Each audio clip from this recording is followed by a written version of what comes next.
Okay, so I wanted to spend some time today working on making a breakdown videos for one of the beats that I put up on my Instagram recently.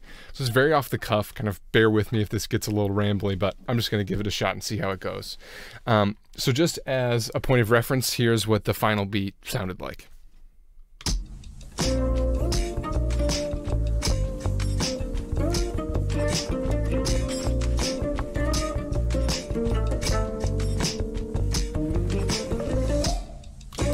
Okay, great. So that's kind of just a little taste of what the soundscape is that we're in.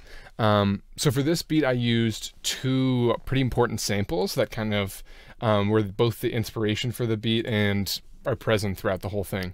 The first one is from, well, they're both from two of my favorite artists, but one of them being still Woozy, and his track that came out last year sometime called Get Down, which sounds like this.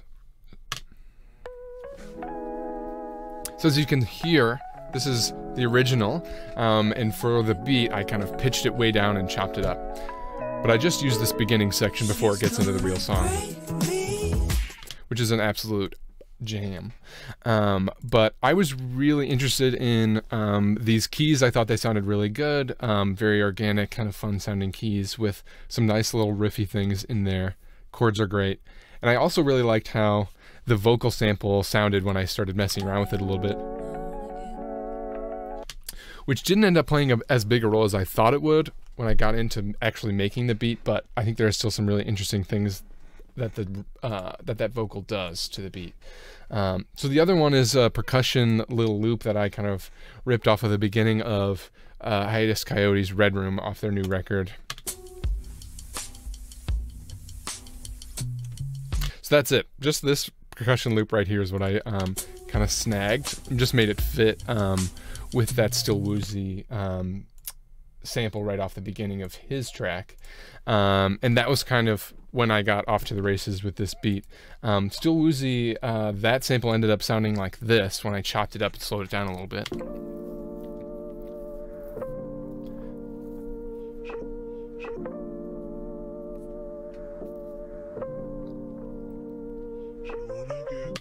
Yeah, so again, I kind of chopped it up a little bit to change the chord progression so it kind of worked a little bit better in this kind of lo-fi-ish kind of beat setting.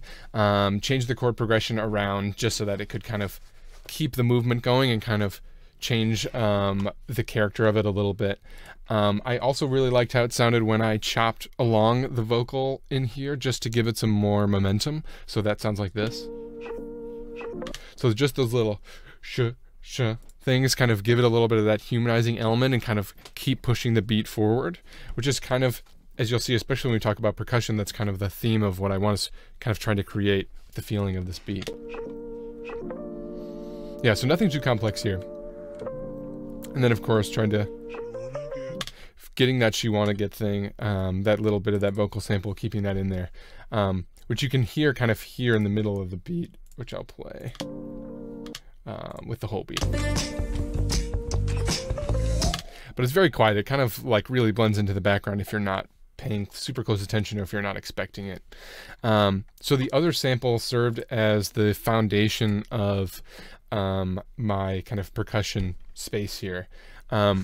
Percussion is by far not my strong suit, and so I always, lately anyways, I've been trying to kind of build off of samples from artists that I really respect, and kind of using them to kind of basically cheat my way into getting a nice groove on a beat quickly, and hoping that eventually I'll kind of be able to internalize some of that a little bit better as I learn what I actually like about these different beats.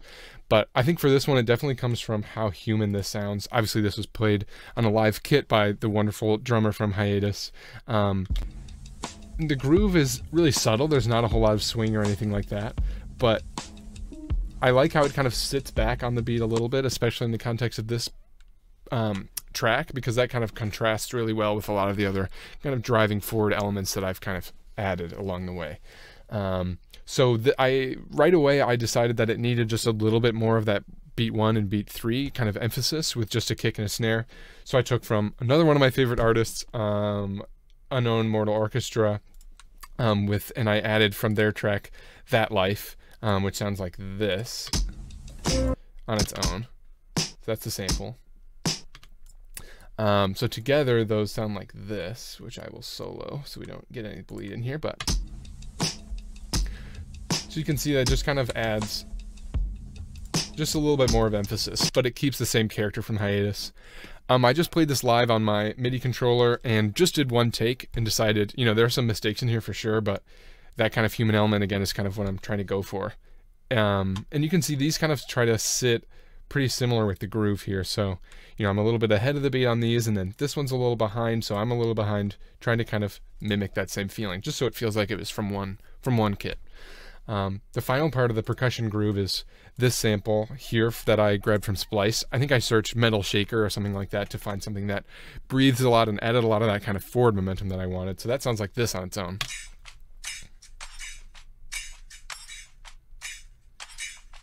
Yeah, awesome. So all three together sound like this. So it fills in a lot of those spaces, but especially these couple of moments here kind of add a lot of that forward momentum.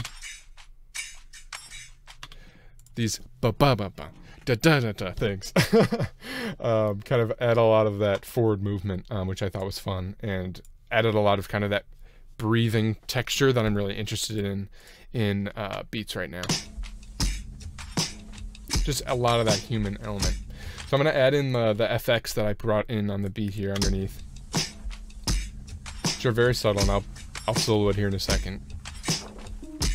But basically, this is, I think I searched Walking in the Snow on Splice looking for this, because I'm kind of a little bit sick of vinyl, just straight up vinyl sounds in the background of these types of beats especially, and I just wanted to find something a little more organic, but filled in that same kind of space or the same idea. And I think this did a pretty good job of doing that.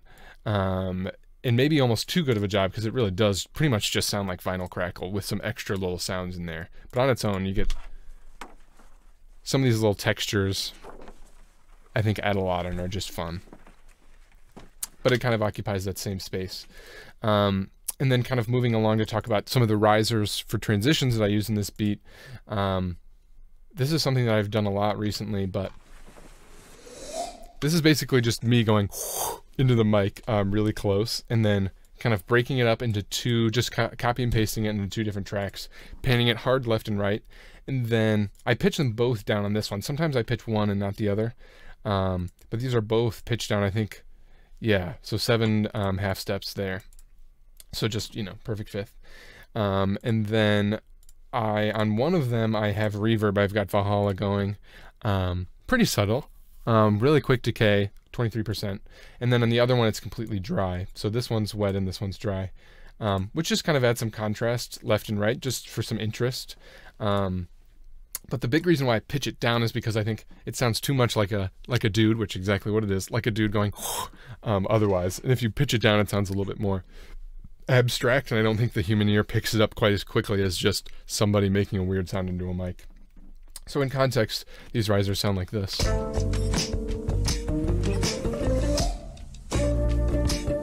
So kind of giving you a little bit of bounce into this empty downbeat here before we get into kind of the second little section of the track, these second 4 bars. The next thing I want to talk about is my bass tone, just to keep moving this right along. Basically, this is pretty simple. So I just use my vintage P bass that I have, that I just feel so lucky to have around, and the tone is incredible. I have flat wounds on it, and I just love how this thing sounds. So that's where a lot of the tone comes from on this one. It's just the instrument is amazing. But other than that, I've got some basic EQ kind of pumping up the mids and highs so that it cuts through a little more, especially on a phone, right? And I made this beat for Instagram, so I knew most people are going to be listening on their phone. I want them to actually be able to hear the bass tone. And I need a lot more of those mid and highs than I maybe would if I was kind of producing in a different direction. But I've also got Wolf compressor on here, which is, these are the settings for it if you want to take a look at it. But basically, I'm compressing quite a lot, and I'm using a lot of this lo-fi kind of injection that they have in this compressor. So I'll turn all these plugins off just so you can hear the tone of the bass on its own.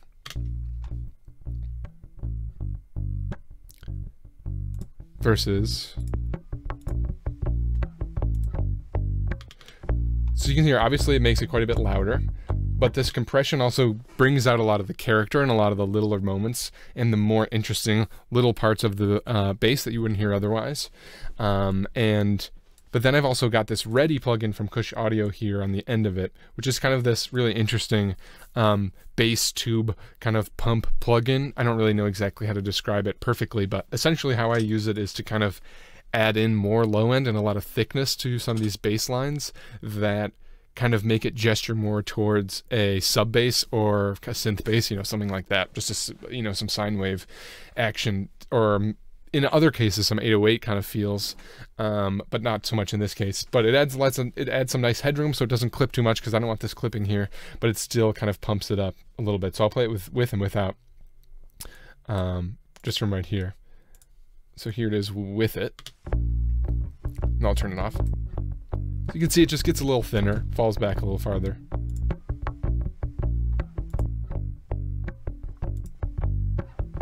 So it's a little bit more than just adding volume, right? It's also kind of really warming up that low end, which is what makes that plugin so special.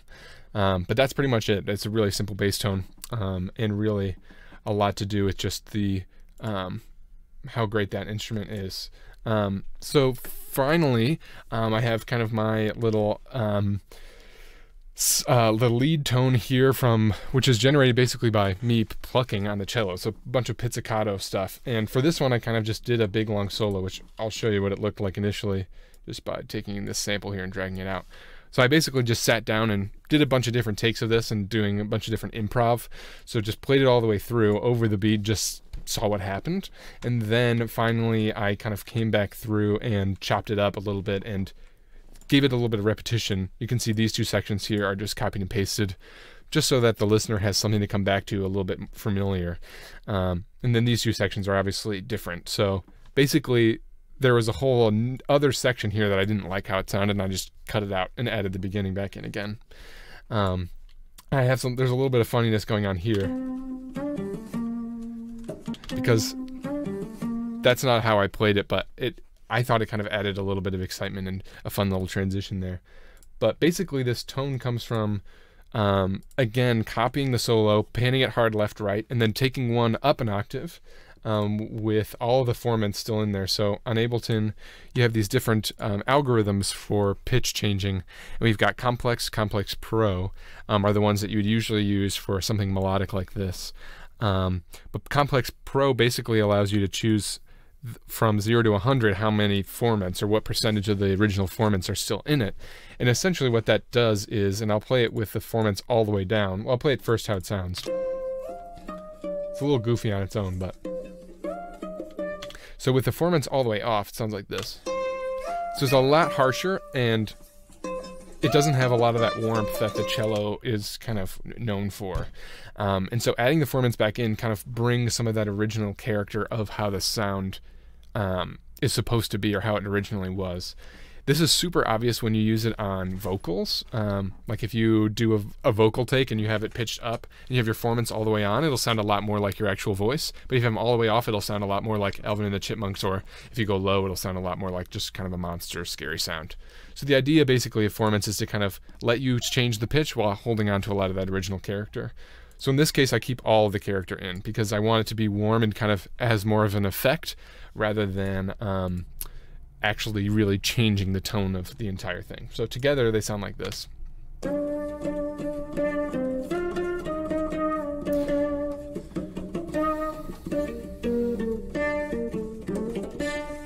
So I haven't gotten a ton of feedback on what people think about this tone, and about this sound, especially for leads and beats like this, but I think it's kind of interesting. I think it's going to be kind of like a love it or hate it thing. I think it'll be a little annoying and kind of interesting, weird sounding to a lot of people, but I kind of dig it, and I think it has a nice home in sounds like this. So anyways, that's pretty much all the stuff on here. It's a pretty simple one, but I'm just going to run it from the beginning just so we can get a sense of what it all sounds like together.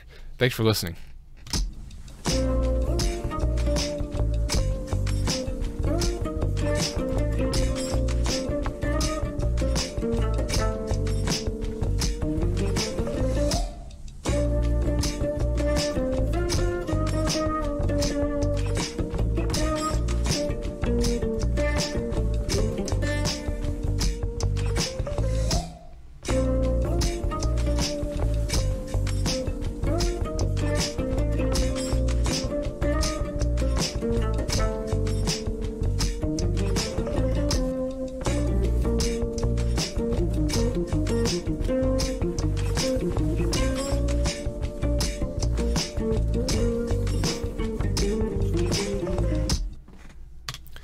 you stuck with me all the way to the end, I really appreciate it. I'm going to put a link in the description below to where this was posted on Instagram, and if there's any interest, I might make a longer version and put it on Spotify or something like that. But thanks for listening. Catch you in the next one.